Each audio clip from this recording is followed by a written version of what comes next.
Kapila Muni. Kapila Muni is a Vedic sage and is considered to be a descendant of Manu and a grandson of Lord Brahma. He is the brother and teacher of Anasuya, also known as Sati Anasuya, the chaste wife and the mother of Dattatreya. He is believed to have been born in Prabhas Kshetra near Dwaraka in Gujarat to Kardam Muni and Devahuti. Kapila Muni is described in the Puranas as an avatar of Lord Vishnu who came to earth to restore the spiritual balance through his teachings. He is known for teaching a process of liberation known as Jnana Yoga. Kapila Muni also instructed his mother Devahuti in the philosophy of yoga and worship of Lord Vishnu, enabling her to achieve self-realization and attain moksha from the cycle of death and rebirth.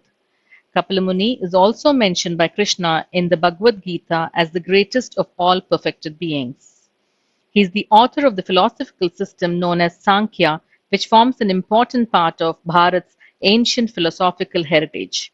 Sankhya is both a system of metaphysical dealing with the elemental principles of the physical universe and a system of spiritual knowledge with its own methodology, culminating in full consciousness of the Supreme Absolute.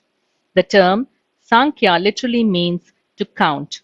This name is used because Sankhya philosophy enumerates principles of cosmic evolution by rational analysis. The etymological meaning of the word Sankhya is that which explains very lucidly by analysis of material elements. Philosophically, this term is used because the Sankhya system expounds an analytical knowledge that enables one to distinguish between matter and spirit. This understanding culminates in bhakti, devotion for and service to the Supreme. Kapila is also a major figure in the story associated with the descent of the Ganges river from heaven. King Sagar, an ancestor of Rama, had performed the Ashwamedha Yagna 99 times. On the 100th time, the horse was sent around the earth. Indra, the king of Swarga, grew jealous and kidnapped the horse, hiding it in the hermitage of Kapila.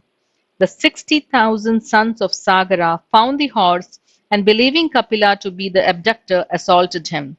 Kapila was very furious and turned his assailants to ashes. Anshuman, a grandson of King Sagara, came to Kapila begging him to redeem the souls of Sagara's 60,000 sons. Kapila replied that only if the Ganges descended from heaven and touched the ashes of the 60,000 would they be redeemed. The Ganges was eventually brought to earth, redeeming the sons of Sagara through the tapasya of King Bhagiratha, a descendant of Sagara.